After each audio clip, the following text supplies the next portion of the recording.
Então, bom dia a todas, sejam bem-vindas. Nós vamos terminar, o assunto que nós começamos a semana passada e nós não conseguimos terminar. Se Deus quiser, hoje nós terminamos esse assunto para entrar no outro assunto. Nós estávamos falando sobre Jesus no Monte da Tentação. Estamos estudando o livro de Lucas nesses 3 meses e ainda estamos no capítulo 4 de Lucas. Nós estamos encontrando procurando assuntos diferentes dos outros evangelhos que estão contidos, então, no livro de Lucas. Então, nós estamos falando sobre o Monte da Tentação. Falamos semana passada e eu gostaria da cooperação das nossas amadas com aquilo que você registrou, na sua mente, no seu coração, a respeito do que nós falamos a semana passada, até para situar quem não esteve a semana passada, Então, só para a gente, cada uma pode falar um item daquilo que nós comentamos, a semana passada, para a gente trazer um pouco mais de clareza, para a gente fazer a conclusão. Alguém gostaria de compartilhar, por favor? Mais uma vez, o que me encantou muito foi o fato do paralelo de Lucas, no Monte da Tentação de Jesus sendo tentado 40 dias, com o povo sendo provado 40 anos no deserto. Esse paralelo me impactou.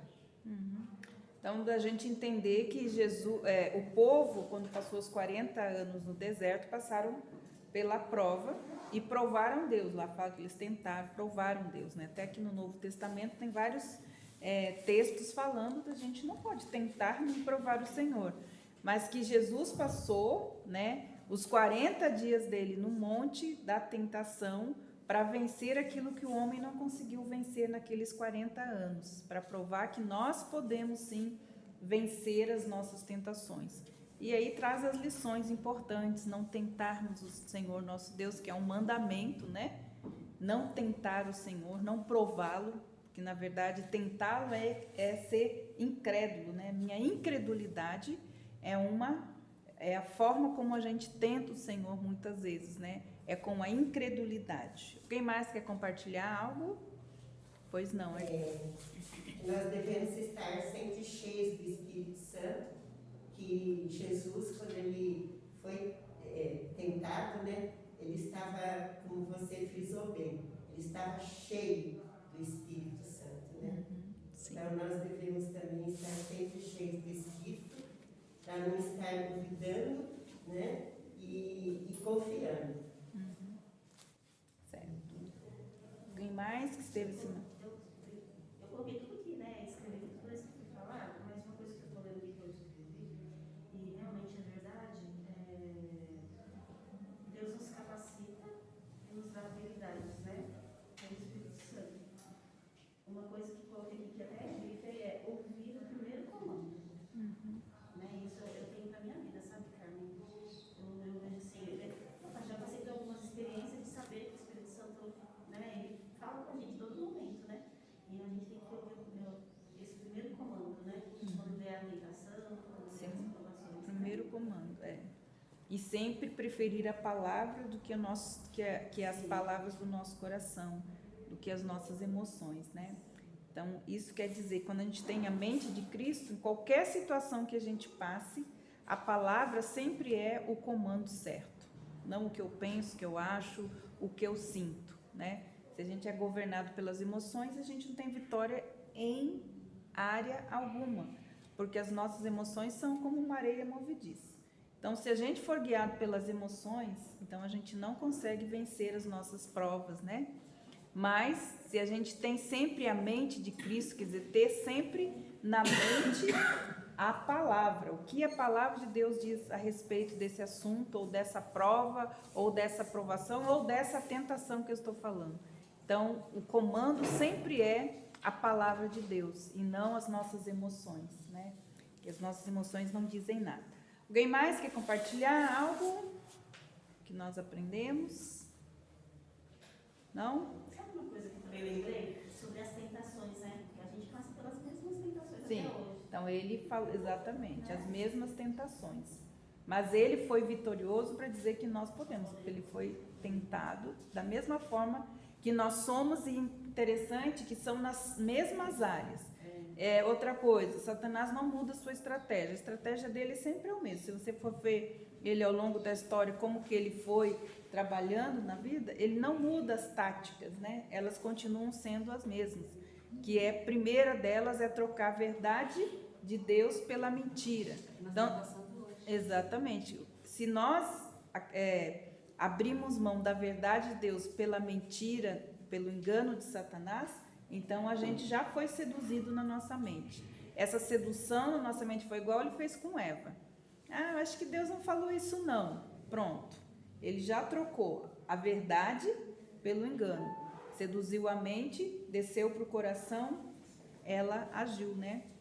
Usou a vontade dela. Então, o centro, né, da tentação, da provação, sempre ela tem esse sentido mesmo. Primeiro é trocar a verdade de Deus por uma mentira. Então, a gente perceber isso, né? Então, nós vamos concluir, chegar na conclusão, vamos ler Lucas 4,18. Para nós concluirmos. Lucas 4,18. Se alguém quiser ler. O Espírito do Senhor está sobre mim, porque me ungiu para anunciar boas novas aos pobres. Enviou-me para proclamar libertação aos presos e restauração da vista aos cegos, para pôr em liberdade os oprimidos. Então, aqui o que é importante a gente entender é aquilo que a Aldinha falou, que Jesus era cheio do Espírito Santo de Deus. Então, quando essa virtude, Jesus andava, ele contrariou todos os testes, né? Passou por todos os testes que o povo de Israel passou no deserto. Então, ele contrariou todas as probabilidades de que haveria algum tipo de provação e tentação que nós não poderíamos vencer. Então, nessa virtude, ele venceu e ele levou, então, é importante a gente entender, o princípio que está inserido dentro desse contexto, né? Então, são muitas coisas, mas Jesus levou toda a sua prova, né? A prova que ele passou lá para o ensino dele. Se você perceber, todas as coisas ele levou para o ensino, ele levou para as sinagogas, ele levou então para todos. E ele foi aceito exatamente por quê? Porque ele foi aprovado naquilo que nenhum deles ainda tinha sido. Então, quando ele fala a respeito disso, ele teve uma aceitação inicial, né? Mas quando ele começa a exercer a autoridade, que é o que a Marli leu aqui, né? Que o Espírito do Senhor estava sobre ele. Então, quando ele se apresenta lá, aí já muda de história, certo? Mas ele foi ungido como rei de Israel. Mas naquele momento ele ainda estava como o profeta. Ele veio para evangelizar, para trazer o evangelho do reino, para apresentar o reino de Deus, né? A gente sempre fala do evangelho da salvação. Quando a gente olha todo o contexto, a gente vê ele pregando o evangelho do reino, né? Porque é ele mesmo que nos transporta do reino das trevas para o reino do Filho do seu amor. Ele é o nosso Messias, o nosso Salvador, e ele foi ungido para isso. Então, embora a mensagem pregada por Jesus fosse, em primeiro lugar, para encontrar os cativos pelo pecado, ele fez uma menção, então, para outro grupo de pessoas, que eram os pobres, os cativos e os oprimidos. Então, essa era uma ênfase muito importante, porque Lucas, como eu falei para vocês, era um médico humanitário, né? Ele cuidava desse grupo de pessoas como médico. Então, quando os seus pacientes, creio eu, foram curados, aqueles que ele, quem sabe, já tinha até dado, né? Falou, ó, não tem mais jeito para você. Mas eles voltam para testemunhar aquilo que tinha acontecido. Então ele sai, porque ele não é, né, como a gente sabe, ele não foi um discípulo que seguiu Jesus. Então ele sai para investigar e ele encontra então Jesus cuidando exatamente daquilo que ele sempre cuidou, né? Então a gente vê isso, ele fala sobre isso, dá muita ênfase a essa questão. Então foi no poder do Espírito Santo que Jesus, ele saiu do deserto e entrou, né? Ele entrou levado por Deus, saiu no poder de Deus, e a partir daí, com essa autoridade, ele começou a ensinar nas sinagogas. Então vamos ver qual é a lição final do Monte da Tentação para nós. Então, todos nós enfrentamos fases de deserto em nossas vidas, ok? Sim ou não?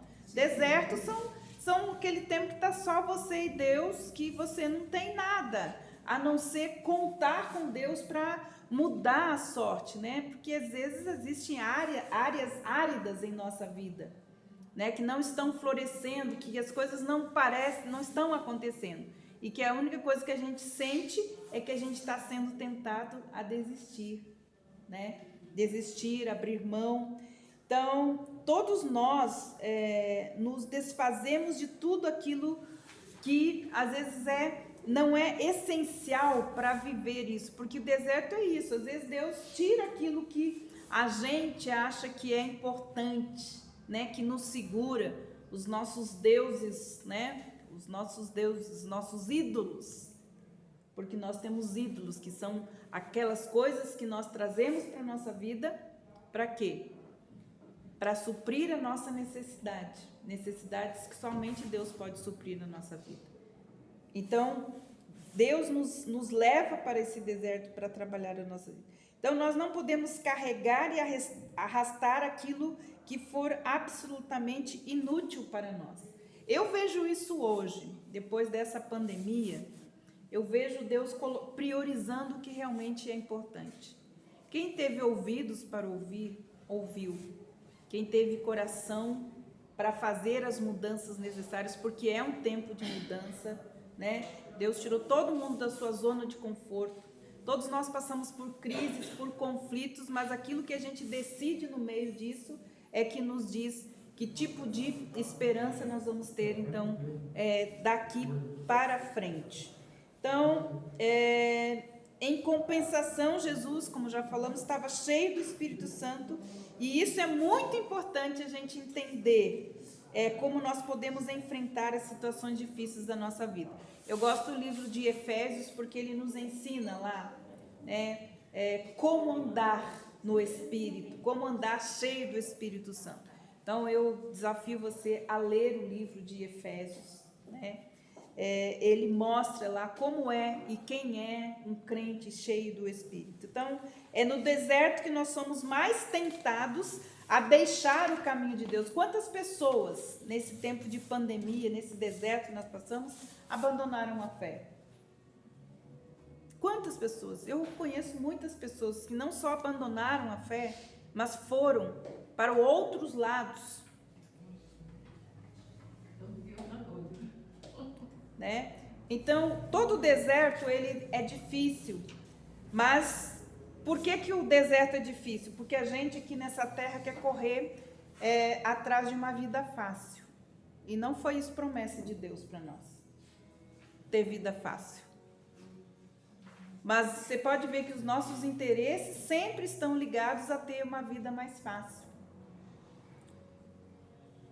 E não foi esse o evangelho que Jesus nos ensinou, que nós teríamos o quê? Aflições nesse mundo. Mas ele disse, mantenha a sua fé. Então, finalmente, é importante também nós entendermos que é Deus que nos leva para o deserto. Ninguém vai para o deserto sozinho. Quem é que quer ir para o deserto sozinho? Ninguém vai. Se Deus não começa a tirar as nossas zonas de conforto e tirando aquelas coisas que nós estamos nos apegando, né?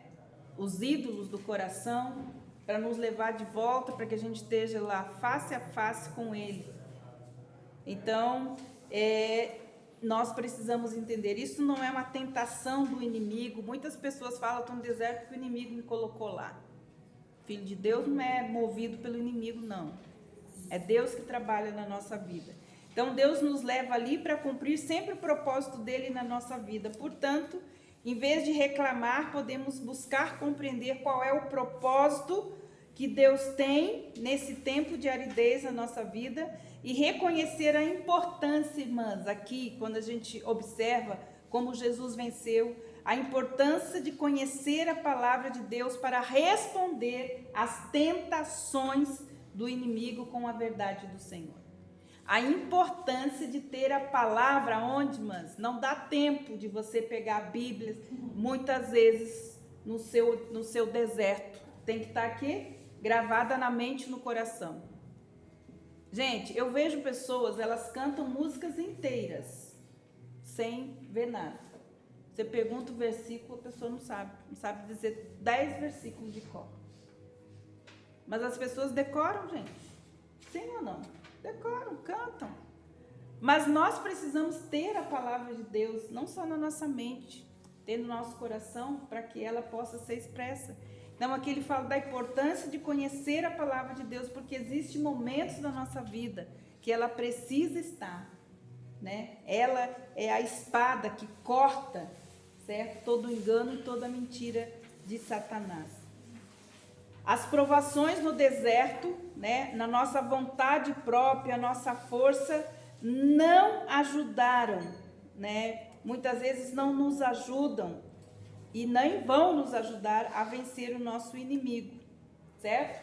Então, que nem eu falo, irmãs, o que eu penso, o que eu acho, não faz diferença nenhuma, porque a única coisa que vence as batalhas espirituais que nós vencemos é o poder da palavra de Deus. É a palavra lançada, mas lançada com fé. Não existe nada que possa nos ajudar a vencer. Então, nós precisamos entender que nós somos seres vulneráveis. Mas a palavra de Deus diz algo muito importante, que a nossa luta não são contra carne e sangue, mas com os poderes, né, com as potestades, com os espíritos no reino. Mas ele fala que nossas armas são o quê? Elas são poderosas em Deus para a gente vencer qualquer batalha. Ele fala qualquer batalha, qualquer luta pode ser vencida. Mas ele fala que nós devemos estar revestidos o quê? Da armadura de Deus. Irmãs, a armadura de Deus não é um amuleto. A armadura de Deus é uma pessoa. A armadura é Jesus. Por isso que Paulo fala, revestidos de Jesus, nós vencemos a nossa batalha. Porque o capacete da salvação é Jesus, a verdade é Jesus, a nossa justiça é Jesus, a palavra é Jesus, né? O evangelho é Jesus, o escudo da nossa fé é Jesus. Então, o revestimento é estar revestidos de Jesus, né? É vivermos, deixar que Cristo viva a vida dele através de nós. Então, outra coisa importante, não viveremos só de pão, mas viveremos da compreensão de quem Jesus é, né? E como ele é essencial na nossa vida, porque muitas vezes nós achamos que o pão físico, né? Ali no texto parece isso, que Jesus, ele estava com fome do pão físico, e você sabe que não, ele não estava com fome, né? Estava com fome, mas mas Deus diz que é a sua palavra, a relação dele com Deus era mais importante, né? Jesus se tornou o pão da vida, ele mesmo, né, se tornou. Então a presença de Deus na vida dele como filho era o alimento dele, era o sustento dele, né? Então a importância da gente entender que para nós também isso é essencial. Jesus é o pão da vida, é ele que nos ajuda. Então ele fala, nós não só viveremos o quê? Não só viveremos de pão, mas sim do pão da vida, porque nosso espírito, né, ele se alimenta do quê? De Deus. Ok? Su, você pode entregar para elas, por favor.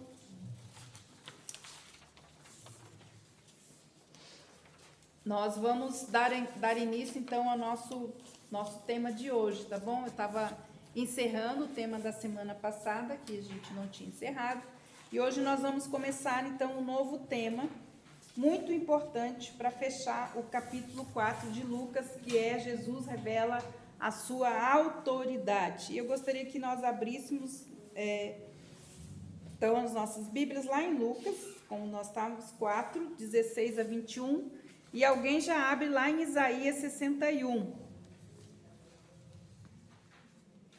Vamos deixar aberta nesses dois textos. Isaías 61 e Lucas 4, 16 a 21.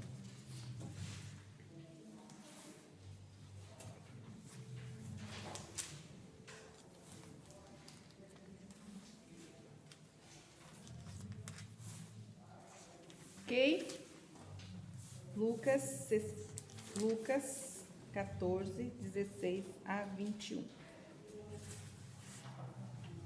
Eu vou pedir para alguém fazer a leitura para nós, primeiro em Isaías 61, porque esses textos eles se completam. Na verdade, esse capítulo de Lucas é a confirmação de Isaías 61. Então, Isaías 61, de 1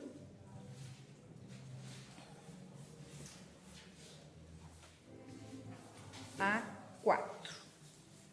Isaías 61 nos diz assim: O Espírito do Senhor Deus está sobre mim, porque o Senhor me ungiu para pregar as boas novas aos pobres, enviar-me a curar os quebrantados de coração, a proclamar a libertação aos cativos e pôr em liberdade os algemados, e a pregoar o ano aceitável do Senhor e o dia da vingança do nosso Deus, e a consolar todos os que choram, e pôr sobre os que choram em Sião uma coroa em vez de cinza, óleo de alegria em vez de pranto, manto de louvor em vez de espírito angustiado, e eles serão chamados carvalhos de justiça, plantados pelo Senhor para a sua glória. Reconstruirão as antigas ruínas e restaurarão os lugares anteriormente destruídos, e renovarão as cidades arruinadas, destruídas de geração em geração. Então, nós precisamos entender que logo depois que Jesus saiu do monte da tentação, ele já começou a exercer a sua autoridade, tanto no ensino, né, como também na libertação aos cativos, como na cura e como na libertação dos oprimidos. Então, nosso propósito, só para a gente entender e para fechar a questão da tentação de Jesus, era o propósito, que a gente às vezes tem uma ideia errada. E eu quero que a gente saia com a ideia certa a respeito disso. Então, o propósito da tentação de Jesus não foi ver se ele pecaria, mas provar que ele não poderia pecar. O fato é que Jesus é Deus e Deus não pode pecar. Só um homem santo sem pecado poderia ser o nosso Redentor. Ele não foi lá tentado para ver se ele poderia ser vencedor e ser o nosso Redentor. Não, ele foi lá para dizer que ele era Deus e ele não pecava, nele não haveria pecado e não teria como ele pecar. A gente não tem a ideia de que ele foi lá e que ele poderia, foi lá ser tentado, poderia. Não, exatamente foi provar que ele não poderia, porque ele era Deus e Deus não peca. Ok, irmãs? Não foi ver se ele pecaria, mas provar que ele Não, não haveria pecado. que ele não poderia pecar. Certo? A tentação foi que ele não poderia, foi provar exatamente isso. Porque ele é Deus, Deus não pode pecar. E só um homem santo poderia então ser o nosso. Ele saiu de lá já com esta missão. Então, o ministério público de Jesus, nesses versículos 13 e 14. Então, houve 4, né? 13 e 14. Então, diz assim: tendo concluído todas as tentações, o diabo afastou-se de Jesus até o momento oportuno, que a gente já viu o que significa esse momento oportuno. Mas Jesus inicia então a sua missão na Galileia. Então, Jesus, no poder do Espírito, voltou para a Galiléia e a sua fama correu por toda aquela região. E ele ensinava nas sinagogas, sendo elogiado por todos. Então, olha só que importante. Entre o versículo 13 e 14 do capítulo 4, há um espaço de quase um ano depois da tentação. Então, ele ficou um ano por ali, exatamente exercendo esse ministério do ensino. Ele começa, então, ensinando. Ele passa um ano ensinando a respeito de todas as coisas. Ele ensinava, então, em todas as sinagogas aonde ele ia, ele entrava na sinagoga, ele ensinava, e todos elogiavam o poder e a autoridade que ele tinha, então, enquanto ele estava ensinando. Então, ele ministrava em toda a região da Judéia. E isso também está registrado no capítulo 2 e 5 de João. Então, este um ano de ministração, de ensino de Jesus. Quando Jesus, no poder do Espírito Santo, então ele regressa para a Galiléia, para começar então o segundo ano do seu ministério público, sua fama já tinha corrido por toda a vizinhança. Enquanto ele ensinava na sinagoga judaica, ele era glorificado por todos. Agora nós vamos ler, então, vamos ver, chegando agora, ele chega em Nazaré. Quem é Nazaré? O que é Nazaré? Quem sabe que é Nazaré? A cidade aonde ele nasceu, né? Então, ele chega depois de estar lá na Judéia ensinando, ele vem no seu segundo ano, ele vem então para Nazaré. Então, devemos lembrar disso, que ele voltou, e agora nós vamos ver então, Lucas 4, 16, 21. Então, como era de costume, ele entrou no sábado na sinagoga. Quando ele entra, então, na sinagoga, o que acontece? Certo? Ele, então, se levanta para ler as escrituras, aonde? No Antigo Testamento. Vamos ler Lucas 4, 16 a 21. Jesus, indo para Nazaré, onde havia sido criado, num sábado, entrou na sinagoga, segundo o seu costume. Ele era disciplinado, né? Seu costume. Ele levantou-se para ler. Então lhe deram o livro do profeta Isaías. Olha, não foi ele que foi, deram o livro, porque eram enrolos, né, irmãos? O livro do profeta Isaías. E abrindo o livro, ele achou o lugar onde estava escrito. Então, abrindo o livro, ele foi lá. Hoje é o dia que eu preciso me apresentar. Ele vai aonde? Exatamente nessa parte, aonde está escrito: o Espírito do Senhor está sobre mim, porque ele me ungiu para evangelizar os pobres, enviou-me para proclamar a libertação aos cativos, restauração da vista aos cegos, para pôr em liberdade os oprimidos e proclamar o ano aceitável do Senhor. E tendo fechado o livro, Jesus devolveu ao assistente e sentou-se. Todos na sinagoga tinham os olhos fixos nele. Então Jesus começou a dizer: hoje se cumpriu a escritura que vocês acabam de ouvir. Todos davam testemunho dele e se maravilhavam das palavras cheias de graça. Eles saíram dos lábios e perguntaram: mas não é este o filho de José? Então ele disse: sem dúvida. Vocês citarão para mim o provérbio: médico, cura-te a ti mesmo. Dirão: tudo o que ouvimos, o que você fez em Cafarnaum, faça também aqui em nossa terra. Então, aqui nós temos Jesus se apresentando. Era realmente, ele saiu, né, do monte da tentação, ele exerceu a sua autoridade no ensino e agora ele chega na sinagoga da cidade onde ele nasceu, onde ele passou a sua juventude, e então ele se apresenta.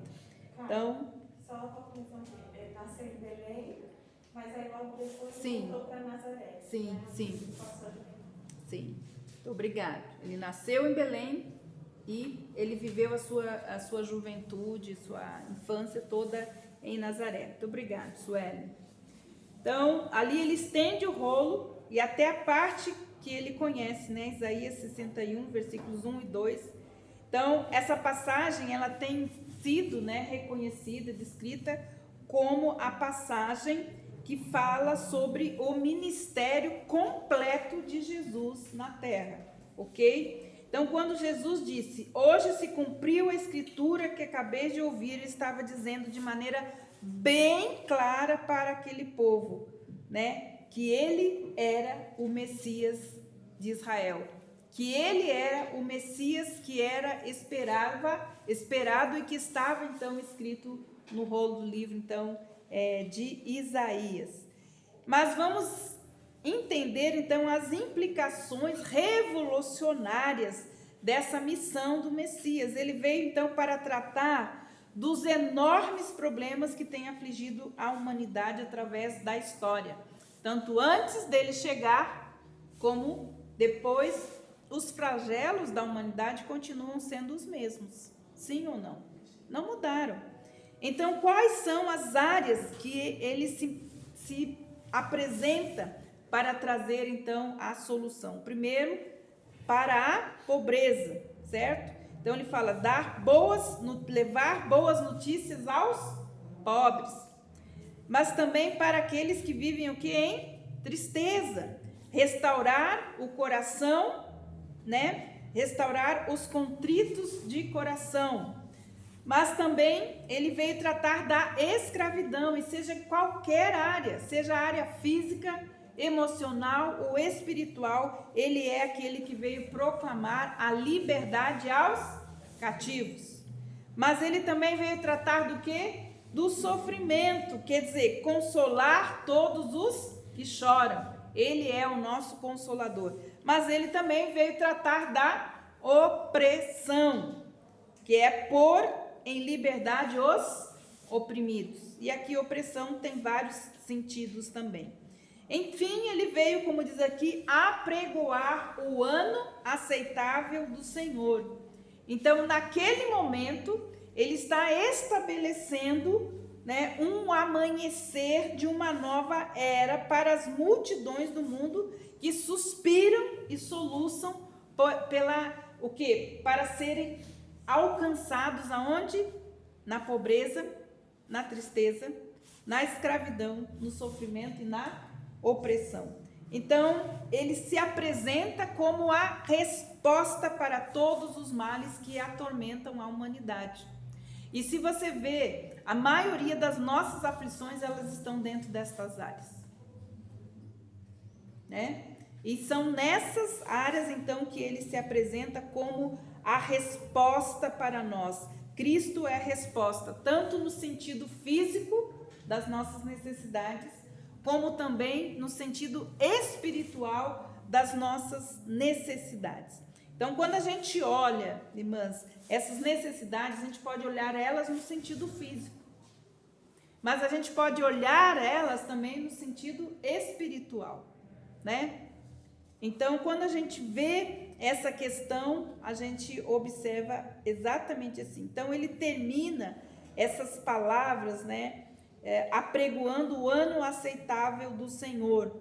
Mas ele acrescenta, então, esse novo tempo, onde ele vem como a resposta para todas as coisas, e ele continua sendo até hoje. Cristo é a resposta.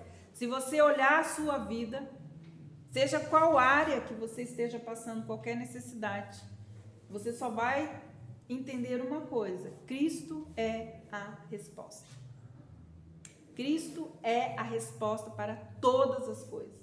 Mesmo que o mundo hoje diga que não, Cristo continua sendo a resposta para todas as coisas na nossa vida. Mas aqui tem algo interessante, diferente de Isaías, que ele não fala sobre um assunto, ele não acrescentou as últimas palavras de Isaías. Por quê? Ele não apresenta as últimas palavras do texto de Isaías, que é o dia da vingança do nosso Deus. Ele parou aí, ele falou o ano aceitável do Senhor, mas ele não fala sobre o dia da vingança do nosso Deus. Qual é o propósito? Então, olha que interessante. Então, o propósito da primeira vinda de Jesus, certo? Ele chegando, foi apregoar o ano aceitável do Senhor, que é o quê? o tempo da graça, que é o que nós estamos vivendo hoje. A época da graça é o que nós estamos vivendo. Nós estamos vivendo o tempo aceitável e o dia do quê? Da salvação, certo? O ano aceitável do Senhor, o ano da salvação, o tempo da salvação. Agora, quando ele voltar à terra pela segunda vez, será para proclamar o dia da vingança do nosso Deus. Olha isso, gente. São detalhes, né, que a gente não pega, mas está aqui registrado. Então, quando ele voltar, provavelmente ele vai dizer: chegou o quê? O dia da vingança do nosso Deus. E ainda tem outra coisa, note outra coisa. O tempo aceitável se refere a um ano. Olha só. Mas a vingança do nosso Deus, um dia. Certo? Um dia. Então, esse texto, ele fala isso para nós, né? Então, nós estamos vivendo o ano, quer dizer, um tempo profético, aonde nós ainda podemos ter o nosso Salvador e viver debaixo da graça. Mas vai chegar o dia, e isso deve ser abreviado. Provavelmente não vai ter muito tempo. Ele chegou, vai fazer aquilo que ele falou que vai fazer, pronto. Então, aqui é na medida do tempo, certo? Um ano e um dia. Então, o dia, quer dizer, é abreviado. Ele vai chegar e tudo aquilo que ele falou que vai fazer, vai acontecer, certo? Então, acontece algo muito sério aqui também, que nós vimos, nos versículos 23 a 27, né? Quando eles falam a Jesus: sem dúvida vocês citarão para mim o provérbio. Jesus falando, entrou uma discussão lá, porque ele tinha feito várias coisas em Cafarnaum, e aí o povo fala: então, aquilo que você fez lá, faz você também aqui, né? Na sua própria terra. E aí ele fala assim: de fato eu afirmo a vocês que nenhum profeta é bem recebido na sua própria terra. Na verdade, eu lhes digo que havia muitas viúvas em Israel no tempo de Elias, quando o céu se fechou, por 3 anos e 6 meses, reinando uma grande fome em toda a terra. Elias não foi enviado a nenhuma delas, a não ser uma viúva de Serepta de Sidom. Havia também muitos leprosos em Israel nos dias do profeta Eliseu, e nenhum deles foi purificado, a não ser Naamã, o sírio. O que ele está querendo dizer aqui? Olha que importante também, né? Porque o judeu, ele achava que só ele, então, receberia o Messias, só ele teria todos os privilégios de ter alguém que viesse e libertasse eles, né, da opressão que eles viviam. Mas Jesus fala algo muito importante. Então, o povo pede que tudo que eles ouviram que ele tinha feito em Cafarnaum, ele também fizesse em Nazaré. Então, ele foi desafiado a efetuar os milagres em Nazaré, como fizera nas outras partes. Mas o Senhor, então, responde afirmando um princípio bem profundo, né? Grandes homens, eles não são apreciados na sua própria terra. E em seguida, então, ele cita exatamente esses homens, né? Os profetas. Acontece com os profetas de Deus que não foram apreciados pelo povo de Israel. Se eles não foram, eu serei na minha própria casa. Então ele fala, Elias, ele foi mandado a uma viúva, não foi mandado uma viúva judia, certo? Ele foi mandado uma viúva o quê? Gentílica. Entende? Por quê? Porque o Salvador veio para todos, não só para os judeus. Ainda diz a palavra que eles o rejeitaram. Mas ele não veio só para eles, veio então para todos. Apesar de haver muitos leprosos em Israel, como Eliseu ministrava, ele não foi enviado a nenhum deles. Em vez disso, foi enviado a um gentio. Quem é gentio, gente? Gentio é aquele que não é judeu, ok? Não é aquele que não crê em Deus. Às vezes a pessoa fala, gentio. Então, tem judeu e gentio. Nós somos gentios. Não somos judeus, não somos gentios. Então, ele está falando aqui, certo?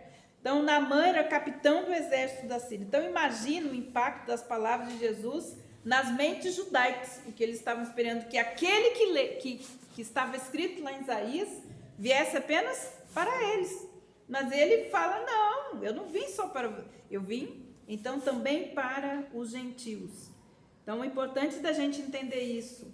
E o fato de Lucas, né, ter escrito Ele era para gentil. os gentios, né? Para Teófilo, mas para os gentios, Sim. isso fica claro aqui, né?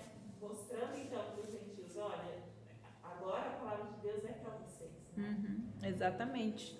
Porque havia uma diferença também, né, de classes, coisas. Os gentios tinha, na verdade, assim, a maioria dos gentios tinham essas características de serem pobres, porque eles viviam uma outra situação, né? Porque os judeus sempre eram ricos, sempre tinham mais posse, mais inteligência, todas as coisas, né? A cultura deles era muito rica, né? Então, a importância da gente, então, exatamente como a Suelen falou, Lucas não era judeu, ele era um gentil. Então, vamos concluir esse assunto. Então, você imagina o impacto, né, dessas palavras de Jesus aqui nesse lugar. Mulheres, ele falou das mulheres, dos gentios, falou dos leprosos, que eram colocados sempre no fim da escala social. Certo? Eles eram separados, vamos dizer assim, no nosso tempo, vamos dizer assim, eram marginalizados. Eram essas pessoas. Mas aqui o Senhor propositalmente colocou todos eles, o que, irmãs? Acima da classe judaica, dos judeus, que eram os bambambãs. Jesus eleva eles, coloca eles em prioridade no reino dele. Como assim? Certo? Então, ele faz exatamente isso, colocando eles acima dos judeus descrentes. O que ele estava querendo dizer era que a história do Antigo Testamento estava para se repetir. Apesar dos milagres, ele sabia que seria rejeitado, não somente pela cidade de Nazaré, que o que aconteceu ali aconteceu pela nação toda. Toda a nação, então, eles rejeitaram Jesus. Então, é importante a gente entender esta questão. Ele, então, se voltaria aos gentios como Elias e Eliseu, porque naquele tempo ele era considerado também como um profeta. Então, expulsos, o que fizeram? Ficaram com tanta raiva, tanto ódio dele ter trazido esta classe de gente, colocado ele em prioridades, né, para Deus, para o Deus dele, colocando eles em prioridade, que eles então expulsaram ele e levaram ele até o cume do monte com a intenção de precipitá-lo então para baixo. Sem dúvida, isso foi muito instigado, como diz aqui, né? Mais uma vez, a gente não leu lá que Satanás ia esperar outras oportunidades, e quando a gente lê, a gente sabe que ele teve outras oportunidades. Essa foi uma oportunidade que ele quis, uma tentativa de destruir, então, o herdeiro real, né, que era Jesus, instigando o povo a fazer isso. Mas Jesus passou milagrosamente por entre eles e retirou-se, e até, quando sabemos na palavra de Deus, ele nunca mais voltou, então, a Nazaré. Foi a última vez que ele entrou lá. Assim, então, ele começa, a partir desse momento, a dar provas da sua autoridade e realizando, então, curas e milagres. E a partir da semana que vem, então, nós vamos estudar suas curas e seus milagres, ok? Que curas e milagres têm diferença e é algo muito legal, muito especial que nós já estamos estudando para a gente trazer para as irmãs, ok? Então, a partir da semana que vem, de domingo, nós vamos começar a estudar, então, essa parte sobrenatural do ministério de Jesus, que é as curas e os milagres, e diferenciar curas e milagres, para que a gente possa entender bem, então. Ok, amadas? Por hoje é isso. Bate palminha para mim, Sueli, que eu consegui.